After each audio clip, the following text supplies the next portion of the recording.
Dan Tortora here with you on site on location in this edition of Wake Up Call. We are here at the ACC Kickoff in Charlotte, North Carolina in our Heritage Hill Travel Studios, and I'm here with Gary Stokan of Peach Bowl Inc. and the leader of it, the president and CEO, and I can't thank you enough Dan, for all the work that you've done over the years, and it's always good to be with you. great to be with you, brother. So, how's the year going so far? Year's going well. Interesting travel between Dallas and Charlotte and the AAC kickoff now and the ACC kickoff, but as God works in wonderful, purposeful ways, to the people on the outside looking in, coverage didn't miss a beat. So Good. just a little bit less sleep, but coverage was the same, so God's been good. How about you? That's a great time of the year, isn't it? Yeah. We're ready to kick this thing off. How have you been? Because, I mean, in the world that you live in, with the Aflac Kickoff Game, with the Chuck-fil-A Peach Bowl, and everything that's going on, it seems like you are racking up the frequent flyer miles for sure.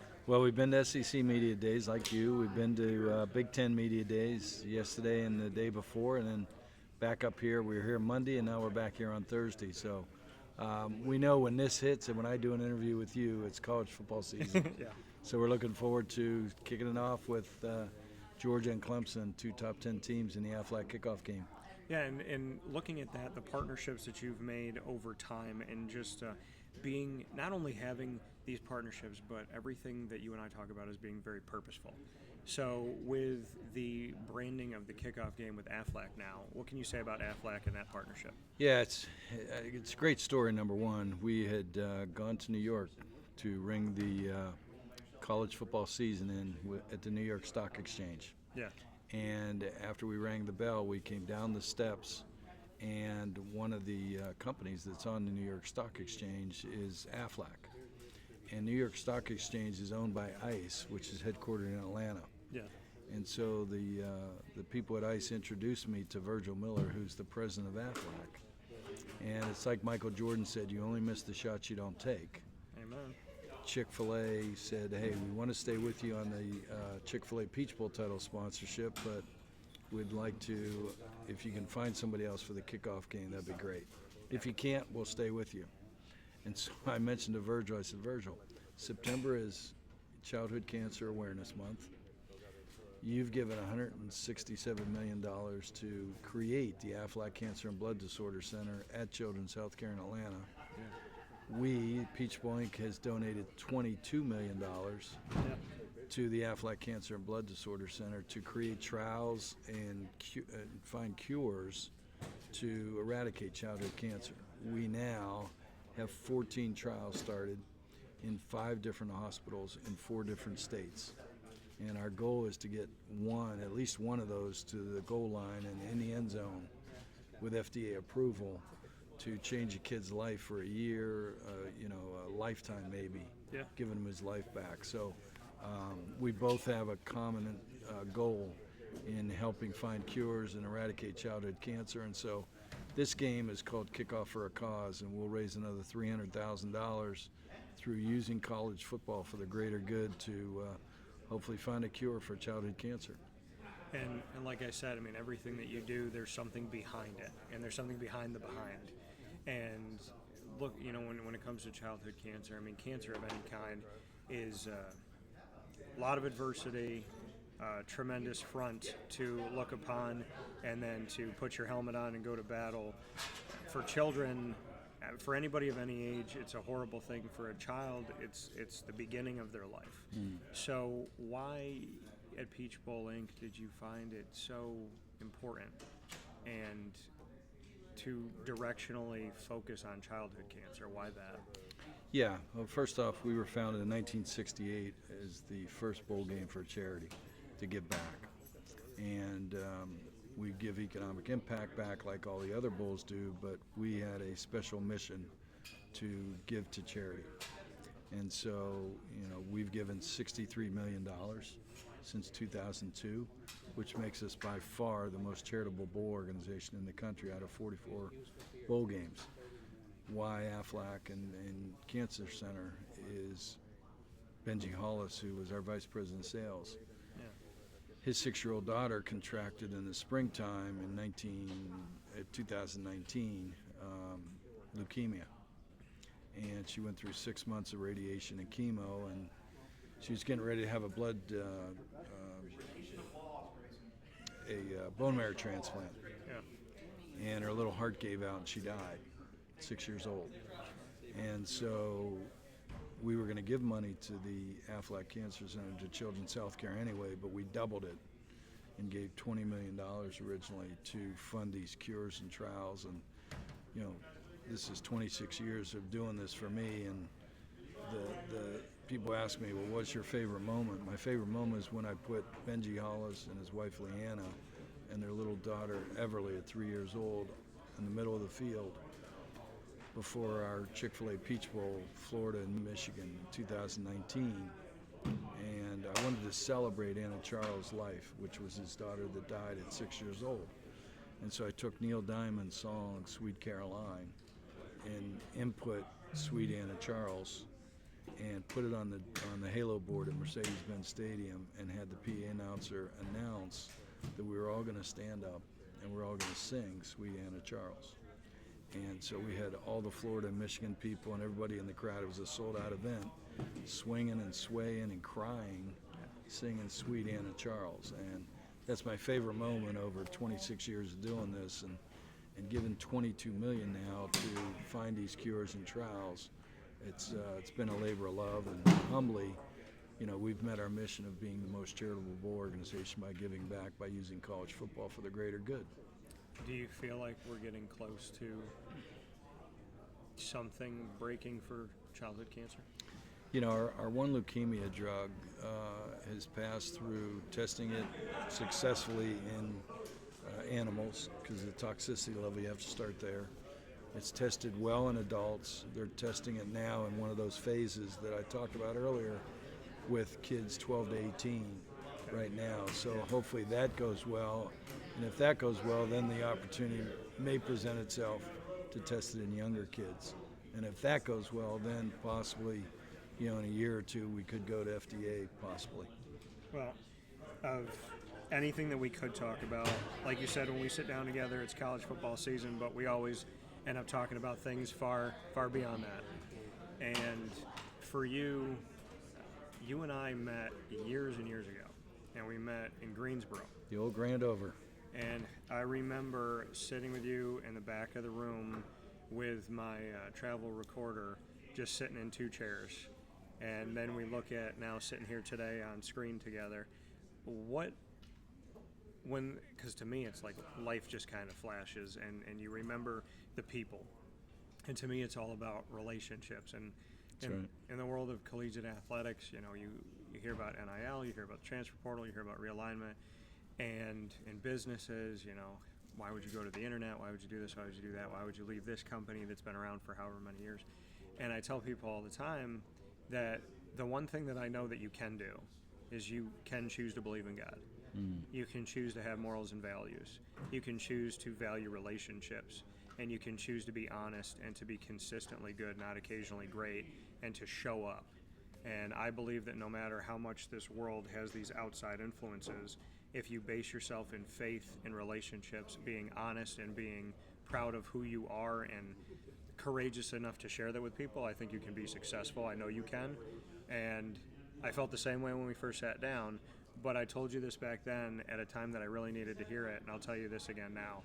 You inspire me all the time, because it makes me feel like I'm not doing things by myself when you hit a wall going, how do you hit a wall trying to do the right thing? So I do want to say thank you to you. I want to say thank you to Matt Garvey. I want to, thank Peach Bowl Inc., because you're not just people that are talented, you're people that actually care about people. Well, and I don't think that gets said enough. Well, it's important. I mean, my philosophy of life is God's gift to you is life. Yeah. Your present to him is using his God-given talents that he's blessed you with and maximizing those. And so every day, how do we continually improve? How do we give back? My mom ingrained in me that, Acts 10:29, we're blessed to give than receive. You get more out of giving to people than when you receive something. Yeah. And so anytime I can use my talents to give to college football and create the kickoff game, which is raised millions of dollars for kids and childhood cancer, or to find a way to bring the College Football Hall of Fame to Atlanta and make the College Football Hall of Fame more prevalent to fans of college football. That's meeting the mission of giving back and using God's talents, because I'll never have enough money like Arthur Blank, who does wonderful things in the city of Atlanta, to give back. Yeah. Right? I'll never have that kind of money, but if I can use God's talents to find a way to create events like the kickoff game, or to take the Peach Bowl to this level, or our Southern Company Peach Bowl golf tournament, where we give $300,000 away each year to foundations and charities of the coaches. Then I've met the mission. And when you look at this, there's so many things to talk about here. When we look at some of the history, after the Aflac Kickoff Game teams have had national rankings of number 1 3 times, number 2 twice, number 3 twice, number 4, number 5 twice, number 6 twice, number 7, number 9 twice, number 11, number 14 twice, number 16, 18 3 times, ranked number 19, 22, 24 twice, and 25 4 times. These are games of nationally ranked, nationally reputable institutions, and this season is no slouch. On Saturday, August 31st, on the last day of August, we're going to see this little old Clemson Tigers team and this little old Georgia Bulldog team, and two teams that have hoisted the College Football Playoff National Championship are going to be in the Aflac Kickoff Game. Yeah, 4 out of the 8 last national championships were won by these two teams. And when you talk about, there's only 3 coaches that have won national championships that are still active. Yeah. 3 of them are in this league. Mac Brown, Dabo Sweeney, and Kirby Smart. So we've got great coaches, great people. Just to give you an example about giving back, both Dabo and Kirby brought kids from Prisma Hospital in Greenville, South Carolina, and Children's Healthcare Hospital in Atlanta, and went to visit them, took their players to visit them, all to support this game.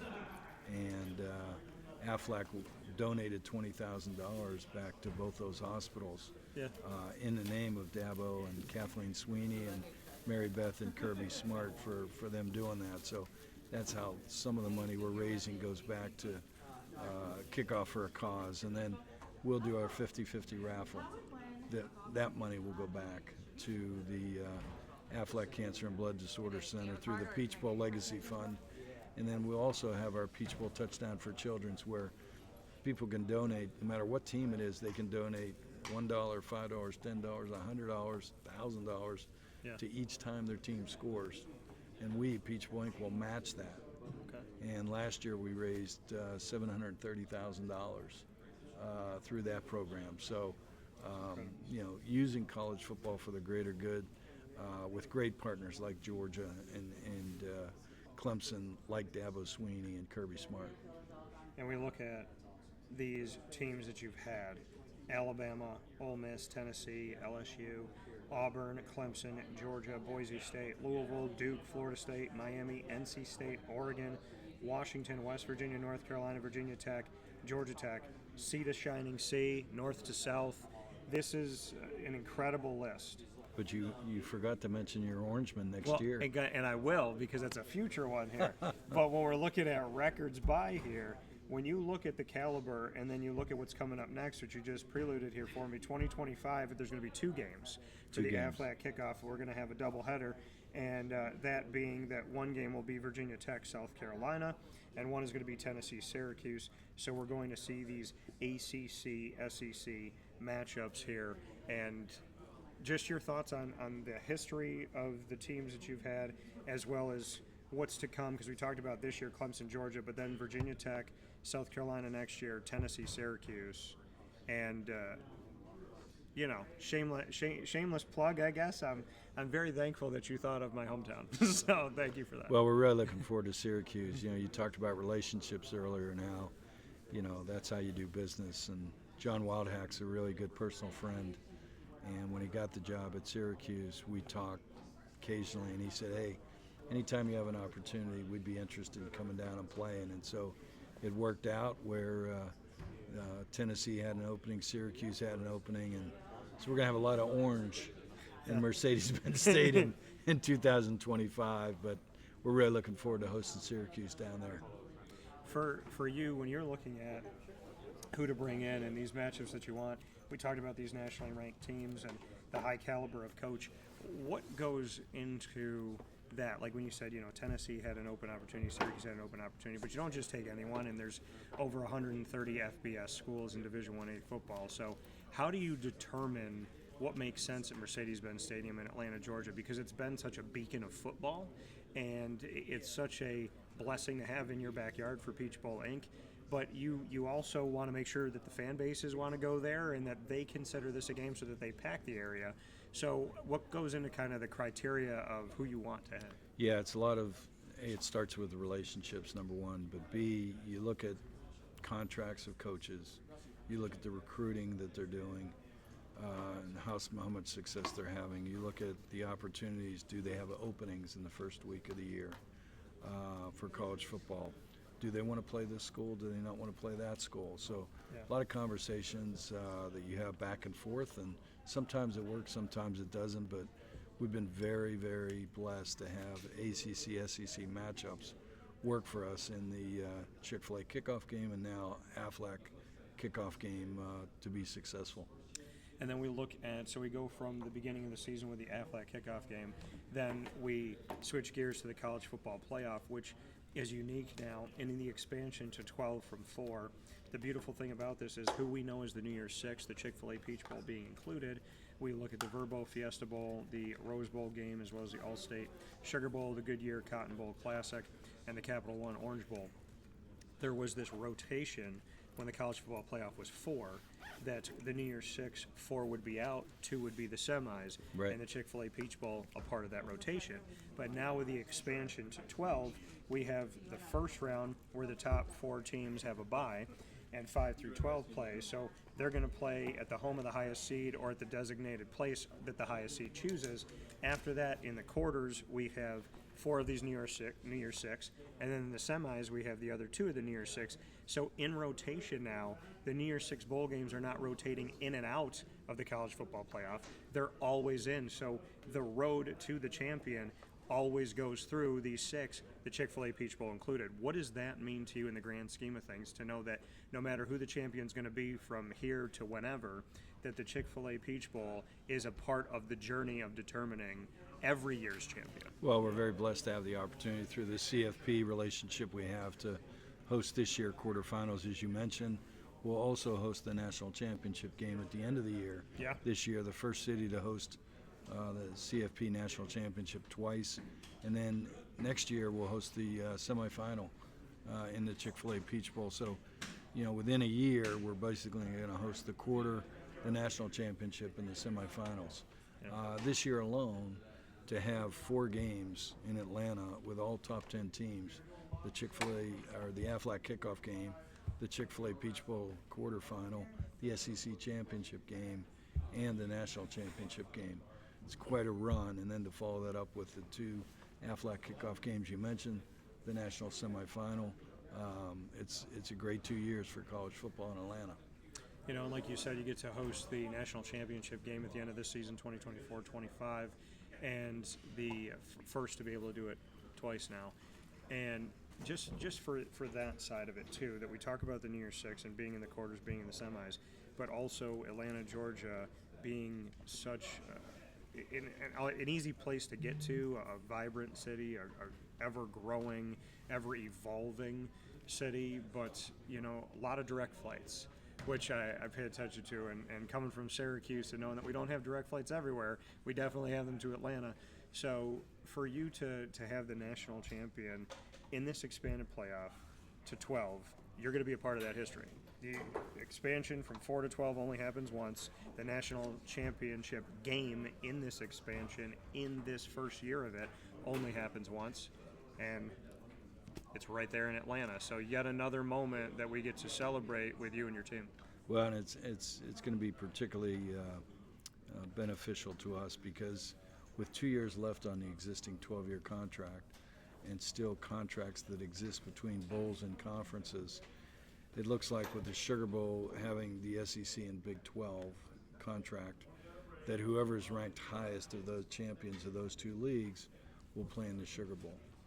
The Rose Bowl, because its relationship still exists for 2 years with the Big Ten, since there's not a Pac-12, the Big Ten champ, if it's in the top 4 rankings, will go to the Rose Bowl. And so the Chick-fil-A Peach Bowl will have a chance possibly to host the ACC champ, which, obviously ACC and SEC work so well for us because of the predominance of alumni that live in Metro Atlanta, as well as the easy travel you mentioned to get to Atlanta because of our Delta Airlines and the most effective and efficient airport with a lot of hourly flights, or daily flights I should say, into Atlanta. And then the interstates, 3 interstates intersect in the middle of downtown, easy travel for a lot of people. We're just geographically built, and with the partnerships we have with the best staff in the bowl business, with great volunteers that really enjoy providing Southern hospitality, and then the corporate support that we get from like Aflac and Chick-fil-A and Delta and other corporate sponsors. All those ingredients put together, provide us the opportunity to be the capital of college football. And before, and obviously, like you're saying, having the Hall of Fame there, the capital of college having football. Having the Hall of Fame, right. So before we jump into a rapid fire where you and I get to put each other on the hot seat here for a second, with the New Year's Six as a whole, with the Rose Bowl and the Sugar Bowl, obviously your Peach Bowl, the Fiesta Bowl, the Orange Bowl, and the Cotton Bowl Classic, do you, that interaction amongst the leadership of these 6 bowl games that are now in the college football playoff, what is that like? Is there kind of a powwow committee, dinners, yearly things that you try to do together to, obviously you're running your own ships and you're doing your own thing, but because you're all working in unison with the college football playoff, is there camaraderie and some type of yearly connection or system that you try to work through together to at least all be on the same page? Yeah, most definitely. We saw it recently, I guess recently you can say, during COVID, how we all got together with CFP and the 6 New Year's 6 bowl games to walk through every facet of how we're going to deal with COVID with the fans, the media, the teams, etc. We've seen that same more than the other years this year because we're getting ready to change to a playoff system. Yeah. And so we've had numerous meetings, almost monthly for a while there, to talk about how we're going to handle the playoff system. And, led by CFP, who's, done a heck of a job of making sure this playoff's going to work, because they've got to go, and they actually help put on the events in those first games that are on campus. And then the bowls basically take over with the quarters and the semis. Then CFP comes back and runs the national championship game. So great coordination between all of us. We're all in this business to, for the good of college football, to make sure fans and media and the teams have a great experience. So that's the challenge this year, and I think every one of us are up to it. So let's jump into rapid fire. You get to put me on the hot seat. We'll go back and forth for a couple. What do you have for me, Gary? Favorite Syracuse basketball player? Oh, without question, so easy for me, John Wallace. And the craziest thing in the world is I started watching him, liking him when I was like 8 or 9 years old, and now we're friends. We text, we talk. He's been on the show a bunch. We've golfed together, and when they tell you you can't, you can. And with faith in God, hard work, dedication, determination, and the building of relationships, your world gets really small, and you would be absolutely amazed, as I continue to be every day, at like your idols and the people that you look up to end up becoming friends. That's cool. And to be able to call up John Wallace and just talk about life is just, the 9-year-old would have passed out. That's cool. That version of me would have passed out. So, but yeah, I'm really happy for John too. Getting his jersey retired was long overdue, and he's earned it. Cool. My question back to you, Gary. This is a deep one, but we're here at the ACC Kickoff. Can collegiate athletics survive all of the change it's currently going through? not that I like all the changes that we're going through, but it has to survive. College football is the second most favorite sport in this country, only behind the NFL, number one. Yeah. Number two, I think you're going to see an elevation of college football take a new high in attendance and a new high in viewership, primarily because of the playoff system, where you have more teams eligible further in November to hunt for that playoff spot. So more people are going to be interested in college football. Secondly, you have more networks and over-the-air production and promotion of the game of college football. So that's going to elevate viewership as well. So I think college football is at probably the precipice of growing more this year than it ever has. Amidst all the chaos, I guess I'll put it, with realignment and NIL and transfer portal and everything else, there are a lot of things that have to get settled and organized for us to take advantage of maximizing the potential of college football. But I think it's so strong right now and will elevate itself that even with all the chaos, it'll still be successful and still survive. I like that. It's a good, well thought out answers. I appreciate that. What's your next one for me, Gary? Okay. What is Syracuse football going to do this year? So, looking at the schedule a while back, on paper-wise, I see that they should, if they do what they need to do and they stay healthy, I should see no worse than 8-4. I would like to believe that they can get to 9 or 10, but I think that they could be an 8-win team. I have long banged the drum that alumni are imperative for the sustainability of an institution. More so ever now. Right, and to me it's like, if you're a toothpaste company and you have a bunch of people that use your toothpaste and they have healthy teeth and their teeth are white and they don't have to go to the dentist that much, why don't you go back to those people when you're trying to get new people to get your toothpaste? But a lot of former Syracuse coaches who I've had good relationships with, they just didn't value the alumni the same way that I do. And it was heartbreaking because I love the people. They just didn't, I don't know if they saw the value the same. And recruiting locally has been really important to me, and Fran has offered guys in the community. And I've caught flack for supporting the state of New York, for central and upstate of New York, and some Syracuse, I'll call them fans with air quotes, that don't understand why I value New York State so much. And I said, if I'm going to die on a mountain where I'm protecting the children of our future and building up the children of our future and having at least one voice out there in their favor, I'll die on that mountain every day. And Fran seems to care about the community. He seems to care about the alumni.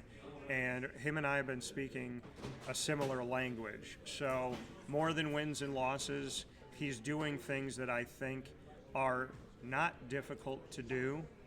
And I hope that every word that he's given us, he lives by in the world of alumni engagement and building up the community, and that him and I together can do some great things, because it is my city and I love that city dearly.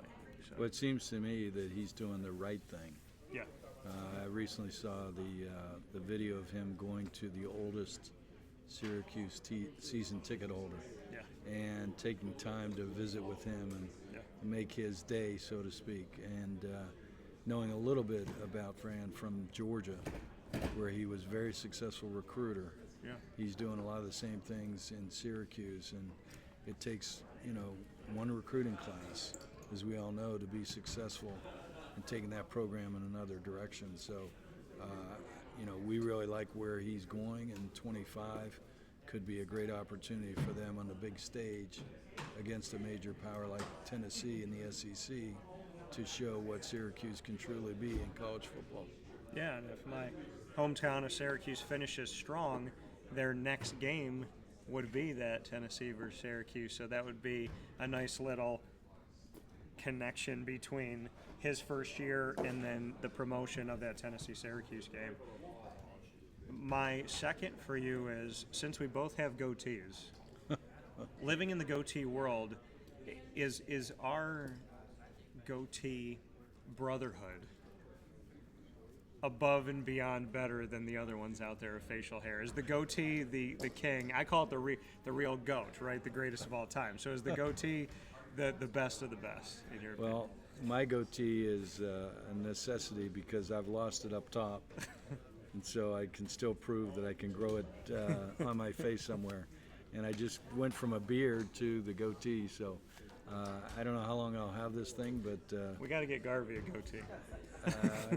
I've seen him with a goatee. You've seen him with it? Can he rock it? It's a little light. It's a little light. Okay. A little light, but he has some potential. But okay. yeah, we do look pretty good with these goatees, though. Yeah, I think I think Robert Downey Jr., Iron Man, he wore it well. So yeah, there you nothing go. wrong with it. There you What's go. your final rapid fire? Okay, final rapid fire. Where do you see conference realignment in college football and basketball in 5 years? So I made predictions like 3 years ago. Well, I made a prediction about the NCAA 6 years ago, and at the time I said in the next 5 to 10 years, it will look very different than we know it if it exists at all. Speaking of NCAA, and since that time, the transfer portal, crazy realignment, as well as the open free agency of the transfer portal, NIL collectives. Yeah. They've proven me right. I didn't want to be right. It was a cautionary tale when I said it about the NCAA. I actually wrote an article about it recently. And beyond that, when I look at... Do you see the NCAA lasting over 5 years? I think the NCAA needs an outside body to check it. I think, legislative, executive, and judicial branch in the national government is supposed to have a place on a local and a national level to check each other. We could do better at that. And at the same time, I think the NCAA needs something to keep it honest. And it's interesting you say that because you're somewhat clairvoyant, because I think with the settlement of the House settlement, I think the number of scholarships, the amount of money that's spent is going to be done by an outside group, not the NCAA. Yeah. And so I think you're clairvoyant in saying that, because I think they'll have to bring kind of an accounting firm on board to make sure that the money is all flowing the way it should flow through the House settlement. Yeah, so, for your case of realignment within the next 5 years, and this is absolutely no offense to Stanford and Cal, but my mom used to watch General Hospital, and every day, well, she still does, and every day that I came home from school, she said you can watch General Hospital or you cannot watch television. And what I learned from watching a soap opera is if you don't see something die, it's not dead. And even if you see something die, it may not be dead. And I have not seen the Pac-12 name disappear. I still see it on the College Football Playoffs website. I have not seen the logo erase itself, the name erase itself. Washington State and Oregon State have not been clear on their football future.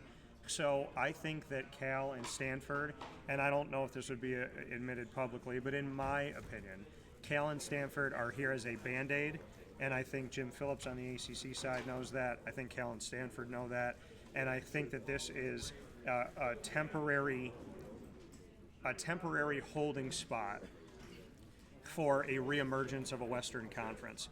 And I also would not count this out in part of my prediction that Big East football in some iteration may be back. That's an interesting one. Because I think if the ACC were to lose my prediction of 3 years ago, Clemson and Florida State, and Miami, and potentially another, if that were to happen, and I had my father, lawyer of 44 years, had him on the show too. He read through the grant of rights, and I said, if I'm going to have a lawyer on, I'm going to give respect to who raised me. And I said, Dad, I'm reading through this, and you guys could go back and watch it on youtube.com/WakeUpCall.DT. But I read through the grant of rights, and how it read cover to cover seemed pretty clear. You gave us your media rights until 2036. But there is a caveat, and my dad said if a judge got in front of this that deemed that the ACC did not in good faith do everything that they could in their deal with ESPN, if a judge thinks that in the verbiage of this, they didn't fight to the best, they didn't get the most money, and they didn't do all that they could, that could create a loophole based on the judge, which could open it up. And if it opens for one, it opens for all. And if it opens for all, I think there might be some Northeast membership that finds their way to love each other again into something new, but old, maybe. Well, which is interesting. If you go back, probably, I don't know how long, 25 years now, if Joe Paterno had agreed to have the Big East, you would have had the Pitt, Penn State, West Virginia, Boston College, Syracuse, Rutgers, conference, which I think would have been great for college football. And I think there's two names when I look at the ACC logos that should be here, and that's the return of Maryland and West Virginia coming in, because their history, Maryland lies in the ACC, Syracuse, Pitt with West Virginia. There's a life's blood there, because Syracuse is over a decade in the ACC, and I still think that Syracuse fans, and me covering this team from the beginning of my career over 20 years ago, it still feels like we're the new kid on the block, and it's been over 10 years. Yeah. So I think that there needs to be some type of geographical sensibility of it. And remember, we did have mega conferences, and it blew up, and now we're back to mega. And if I've learned anything about history, if the fanny pack can find its way back, then things always find a way to get cyclical. So I think there might be some change for sure. Well, how ironic it is that Maryland, really, because they were in financial trouble, had to leave to go to the Big Ten. And, I would hazard a guess that if you sat here with a Maryland fan, they still feel like you feel with Syracuse, that they still aren't a part of the Big Ten, that they should be in the ACC. Oh, and if you look at Nebraska, if you look at leaving, the Big 12 for the Big Ten, if you look at Maryland leaving the ACC to go to the Big Ten, I would hazard a guess that they lost their recruiting base, and they've never made it back. Neither Nebraska or Maryland have been very successful with those moves. So, grass isn't always greener.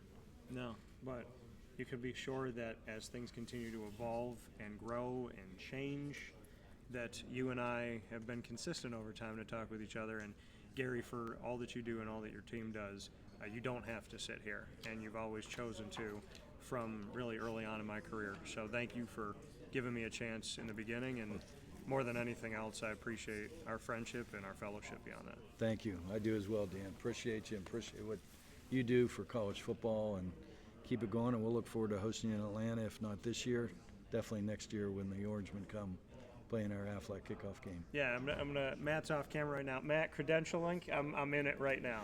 I'm ready to go. I'll talk with you all soon from the ACC Kickoff.